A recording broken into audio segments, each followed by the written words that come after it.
Hello again, folks. 2 nights in a row. Aren't you excited? Um, this has been an interesting couple of days for me. Now, it is finals week, so I'm studying on top of everything for my finals. And yes, you're hearing a baby in the background. He didn't get what he wanted, and daddy's trying to console him. This is something that I find interesting. Anytime somebody disagrees with one of my points, they always talk shit about hearing the kids in the background. And I'm like, you guys do know that dads are perfectly capable of taking care of the kids too, right? Like, you're aware of this? Or are you like some of those kids that like had one of those every other weekend dads? Like, what's going on there? Because it sounds to me like y'all have some sort of fucking issues and you're projecting them on me. So, get the fuck over it, guys. My house, my rules. Okay, if I smoke in my house, guess what? I'm the one who pays the rent. My husband's the one who pays the rent. Our rules. If our kids are throwing a fucking temper tantrum and I choose to not acknowledge that, that's how I parent. That's my house, my rules. Get the fuck over it. Jesus Christ. I had one woman on my last video tell me that I have a potty mouth and I should wash it out with soap. I invite you to try, baby. I really do. Aw, sorry, Cupcake. Did my big vulgar words hurt your feelings? Jesus fuck. Anyways, so I was thinking about our discussion last night with the parallels between the Lacey Peterson and Teresa Halbach disappearance, and I made some notes. And I wanted to talk to you about these. Give me 1 second. You know, working from home is not nearly as awesome as it sounds. So anyway, I was thinking about our discussion last night about the parallels between Teresa Halbach's disappearance and Lacey Peterson's. And I realized that we never finished that discussion. See, this is what I keep trying to tell you guys. I don't script shit. I don't script a goddamn thing. I make some notes and then I get on camera and I riff for about 10 to 15 minutes.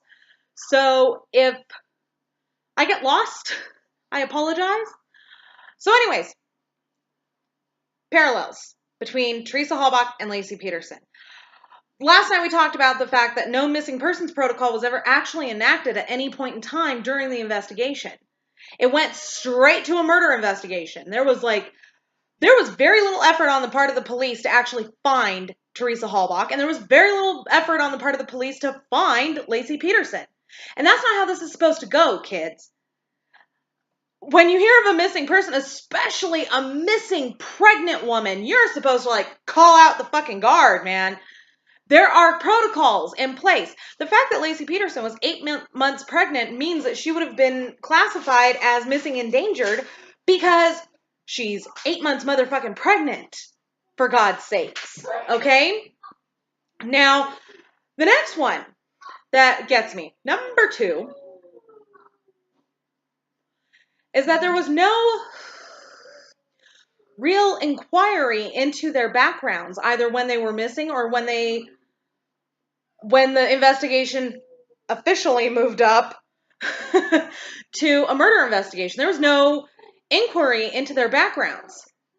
There was no looking into Teresa Halbach's previous relationships. There was no looking into Lacey Peterson's, backstory. There was nothing. And that's not normal. Now, a little over a year ago, I made a video with the whiteboard where I showed you guys how a murder investigation is supposed to go. I'll link that video down below in the description so you guys can take a look at it because I explained it all in there. I no longer have my whiteboard. More's the pity. I'll work on getting another one. Now, the third item that bespeaks to this being a bunk fucking case is there was no interview of any other possible suspects. They zeroed in on Scott just like they zeroed in on Stephen Avery. There was no asking anybody else for an alibi. There was no, what the fuck? There was none of that. None of it. which is really strange, especially when you hear this shit that I'm about to tell you. Get this! And again, links below, you know me. So shortly after Lacey Peterson went missing, sometime in January, there was a burglary of the Peterson residence. Not only was there a burglary, but some items were taken, one of which was Lacey's wedding dress. They find out who did it. It was some fucking nutty ass neighbor of the Petersons who apparently was obsessed with Scott. And like, she admitted to it. She admitted that she broke into their fucking house and walked around like gathering up the shit she wanted. Like it was a fucking fire sale. And then proceeded to pour herself a drink and sat down and had some alcohol while sitting in their house before leaving with objects, including Lacey's fucking wedding dress. At this point, Lacey's remains hadn't even been found yet. She was still presumed to be missing, according to, you know, not according to the Modesto police, but according to the rest of the fucking country, Lacey was just missing at that point. What the fuck? Are you telling me that this bitch just broke in and stole some shit? And here's where it gets really weird. Because she returned the stolen items, they didn't charge her. They didn't fucking charge her with B&E, with nothing. Nothing. They didn't charge her with shit. They didn't charge her for stalking, harassment, nothing. Why? Why wasn't she? And what really gets me is this particular neighbor, and again, it's all in the article, and, you know, again, I'll be running it. Apparently, this specific neighbor has a history of mental instability, violent offenses, and, you know, some mental health issues. And don't shoot my ass on that one, okay? I would like to reiterate that I've dealt with mental issues quite a bit, both in my family, and I myself suffer from depression. So don't climb up my ass about that. But what I'm saying is that when left unmedicated and untreated, I just saw a giant fucking bolt of lightning outside my window. Yikes. When left untreated, it can be very dangerous. Especially if the person has an unhealthy fixation on someone and decides to just pave the way to that person's affections by getting rid of the obstacle, read Lacey. Read 8 months pregnant wife. You know, I'm not saying that she did it. What I'm saying is that there is reasonable suspicion and she was never looked at as a suspect. Now, yeah, I paused for a second. Had to answer a question. Now, the thing that gets me about all of this is there was no actual physical forensic evidence. Everybody's going to say, what about the hair in the pliers that was in the wearing? I wish I could do the Robert Downey Jr. thing of properly, but I can't. It was a hair fragment. A fragment of her hair. And it wasn't even proven to be her hair. You can't prove a piece of hair to be somebody's hair unless the hair follicle is attached. That's where the DNA is contained. Okay? So a fragment of dark hair that was consistent with Lacey Peterson's hair. That's it. Not only that, but this piece of hair, this one strand, was found embedded in a piece of pliers that were so rusty that they couldn't pry them open. So there's no way that this happened like within the few days prior to the investigators finding it. There's no way. There's just no way. Sorry, that's what I got for you. Okay, now we're going to go through some of... no wonder my outlook's so shitty. I'm terrible at taking care of my glasses. I'm really bad. In fact, that's a good reminder for me. Make sure to make an appointment for the optometrist because these things are so scratched to hell. It's not even funny. And yeah, I tend to like, well, you guys see me. I throw them down when I'm pissed, and I really don't maintain my glasses as well as I should. So we're going to go through Scott's habeas petition real quick. And I'm going to point out a few things. I want you to take a look at this, okay? So we're going to go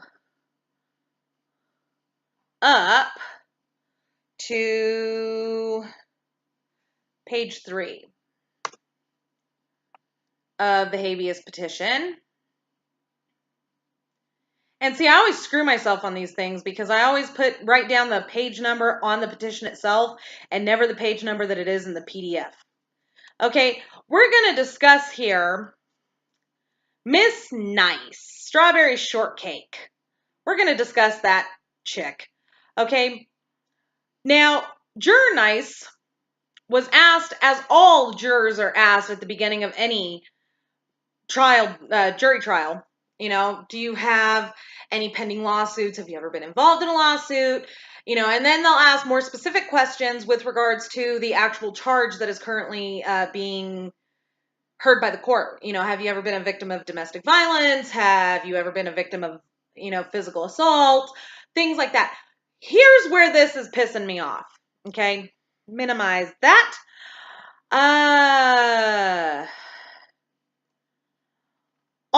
And Miss Nice said on all of these that she hadn't, that the answer was no on that. All of them were false. In fact, when Miss Nice was 4.5 months pregnant in November of 2000, she and her unborn baby were threatened, assaulted, and stalked by her boyfriend's ex-girlfriend. Miss Nice was so frightened, she filed a lawsuit to obtain a restraining order. She basically feared for her life. Juror Nice withheld all this evidence when directly asked during jury selection, even though such information was directly material to the capital trial where Scott was charged with killing of his unborn child. Not only that, but when 10 of the jurors had decided to acquit of first-degree murder in connection with Connor's death, Miss Nice was one of 2 holdouts for a first-degree conviction. As Miss Nice later described her role as a holdout, she asked her fellow jurors, "How can you not kill the baby?" and pointed to her own stomach. She pleaded to her fellow jurors that was no fetus, that was a child. And after the trial, Miss Nice took the extraordinary step of writing numerous letters to the man she helped put on death row, focusing repeatedly on what she believed he had done to his unborn child. Now, if that's not right there enough for you to go, the fuck?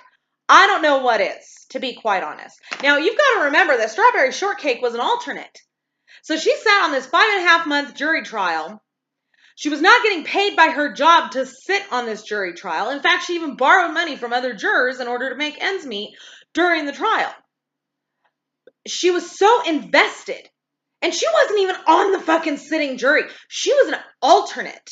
She was so invested in the slight possibility of getting to actually sit in judgment of Scott Peterson that she stuck it out for 5.5, almost 6 fucking months with no pay and just sitting there without even the knowledge that she was going to sit in judgment of him for 6 months.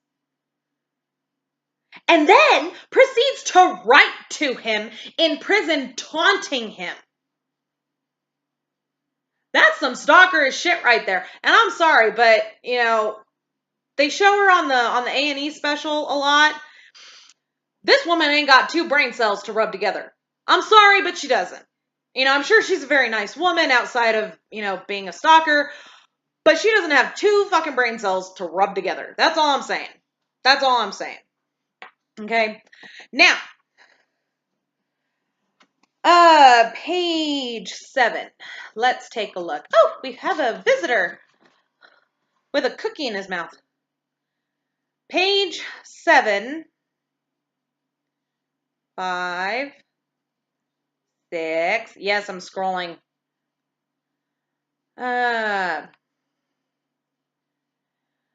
I'm just going to read this to you real quick, and I want you to keep this in mind. It is not surprising. Yes, I know. It is not surprising that the state's 3 key experts all arrived at false conclusions. This petition, prior to this, they explain, how they came to these false conclusions. This petition establishes that the prosecution's handling of its forensic experts virtually assured that their results would be scientifically unreliable. In each of these forensic areas, police told their experts they hoped the experts would arrive at, thus introducing a form of expectation bias in the forensic process. Now, kids, we've seen this before in the Stephen Avery trial. Put her in his house or garage. Yeah, we've seen this. This is another earmark of a wrongful conviction. Hi, Mommy's talking. How are you? I'm just fine.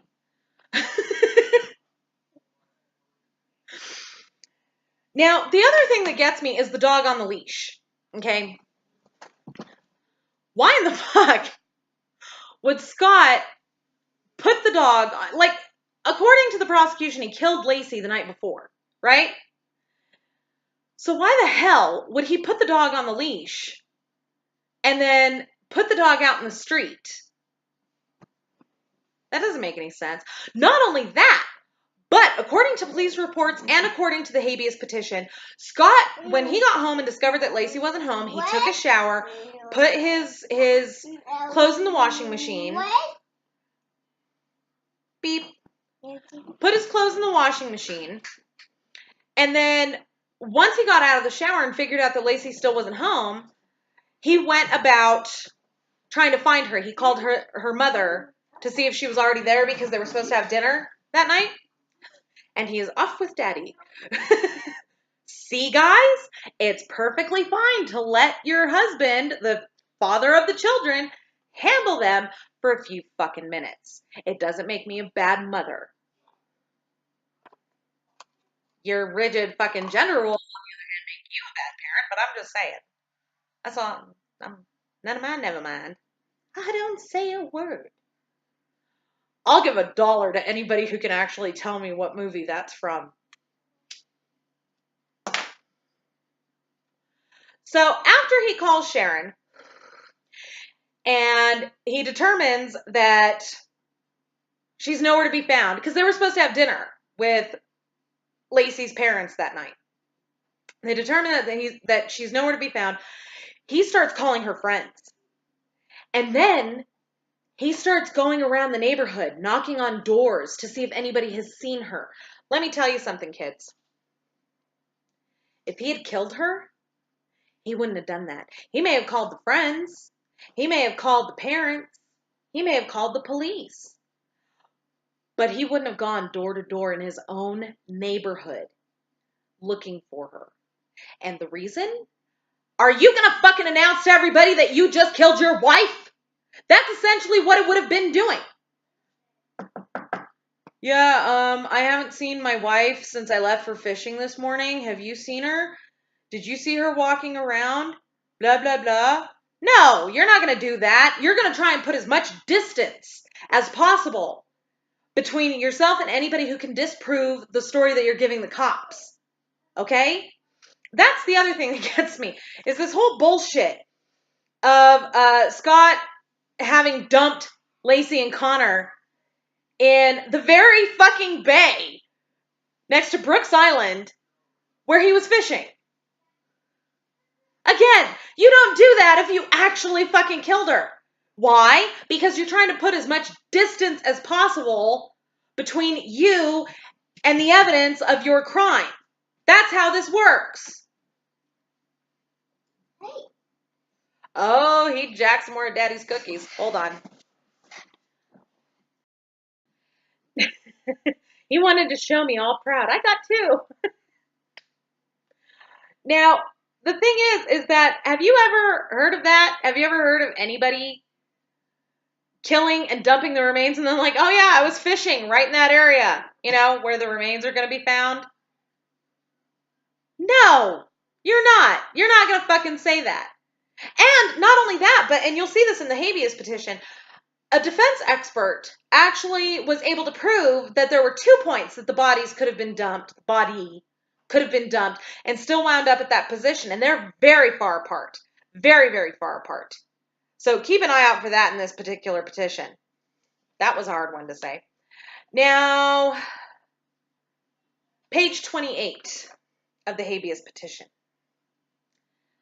Bear with me, kids. Bear with me. You know it's going to be worth it, don't you? Let's see. Lacey became pregnant in the spring of 2002. Lacey went to prenatal yoga, and Lacey and Scott attended a weekly Lamaze class together. Lacey's sister, Amy, recalled that Scott went to most of Lacey's prenatal doctor's appointments. Hold on. Amy testified that Lacey and Scott both made lists of baby names and decided together to name their baby Connor. Lacey's stepfather, Ron Gransky, recalled that during Lacey's pregnancy, Scott scheduled regular Sunday dinners with Ron and Sharon so that the family could spend more time together because of the baby. Does that sound like a guy who doesn't want to be a dad to you? Does that sound like a man who is so pissed off that he's got all this responsibility coming, that he's going to murder his pregnant wife? Huh? Now, see, again, kids, any single one of these points that I'm broaching, when taken separately, not a big deal. But when you mesh them all together, you kind of got to start questioning some shit. Okay? It does not sound to me like Scott was afraid of being a dad to the point to commit murder. And if he was so afraid of being a father, why the fuck would he pick a woman with a young child to have an affair with, to have a relationship with? Personally, I don't even think that he wanted a relationship. I think he just wanted a piece of ass. Sorry, Amber. Sorry. I don't think it was so much like, oh, fuck, I'm going to be a dad. Nah. It was more like, oh, man, I'm going to be a dad. I'm going to be responsible for a little life. Holy shit. Oh, look, pussy. That's what that was. That was his wild fling. And not only that, but he had cheated on Lacey before.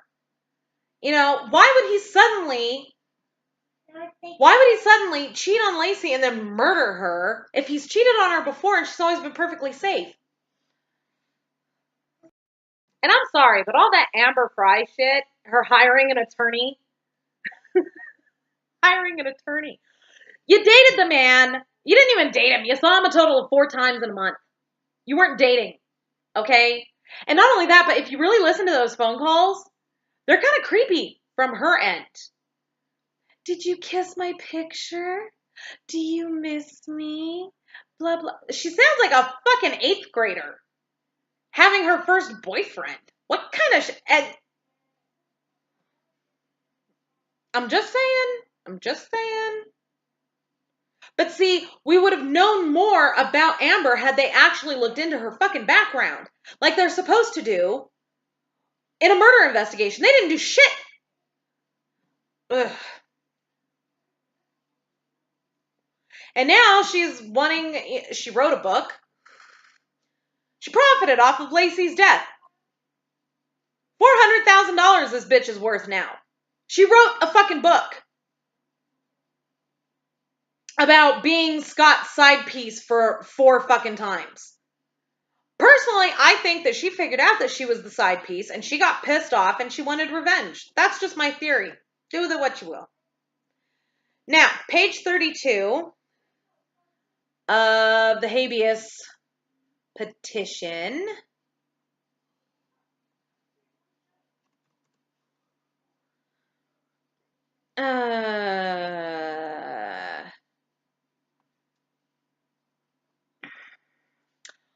Moreover, as all officers made clear, Scott was extremely cooperative with police. As noted above, he permitted police to search and take control of his house. That same night, Scott allowed Detective Brocchini, that's the asshole, to look at his cell phone and review his call history. Next, Scott consented to a search of his truck parked outside. Inside the cab of the truck, Brocchini found a Big 5 sporting bag with 2 new fishing lures still in the package and a receipt dated 12/20/02 for the lures, a 2-day fishing license for December 23rd and December 24th, and a saltwater fishing pole. Scott gave Officer Evers a receipt from the Berkeley Marina stamped 12:54 p.m. on December 24th, 2002. Finally, Brocchini searched the large toolbox in the back of Scott's truck and the truck bed, where he found 2 tarps and some patio umbrellas. 2 tarps and some patio umbrellas. Yeah, it sounds like you could fit a body in there. The fuck is... Oh my god. Listen, kids. Like I said, I'm not going to read you this whole fucking thing. It's a long, long petition. I'm going to let you do your own damn homework. What I am saying, once again, is that when you take any one little thing, not a big deal. But when you take them all collectively, we have a problem. Because either A, when you've got this much shit wrong with a case, and I said this in the Stephen Avery and Brendan Dassey case, when you have a case like this, you expect a few fuck-ups here and there from the police. I mean, you know, they're human, for crying out loud. But when you have this many fuck-ups, it means one of two things. Either A, the police are covering something up, like their own tunnel vision, or B, they're grossly fucking incompetent. Either way, you don't want these fucking yahoos running your city. And let's face facts, as we've seen in recent days, it is the police. In ancient Rome, it was the legions. These days, it's the cops. They run the fucking city. Okay?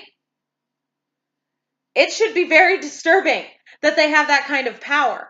And if we're not going to hold them accountable, just because they may or may not have gotten it right, that opens the floodgates, kids. It opens the floodgates. Accountable every time. Woo! Launched my glasses. Every time. No exceptions. Because when you are dealing with life and death, I mean, for fuck's sakes, with medical doctors, they do one thing wrong, they're subject to malpractice. Why aren't prosecutors? Why aren't police? They are just as responsible for human life as a doctor. So why are they not held to the same standards? I've said this too. I personally think that in order to be a police officer, you must have a minimum of a 4-year degree. Because if doctors, who are just as responsible for human life as police officers, have to go through like a gajillion fucking years of medical school, why don't officers at least have to have a basic education in what they're enforcing? It makes no sense, kids. At any rate, that's what I have for all of you this evening. Again, links below. And don't forget to subscribe to me here on YouTube. Don't forget to follow me on Twitter, Mama Phoenix 6. And if you boogie on over to the About page here on my channel, you'll find everything from my Cafe Press merch store to my Facebook fan page. Thank you all very much for watching, and we'll see you soon.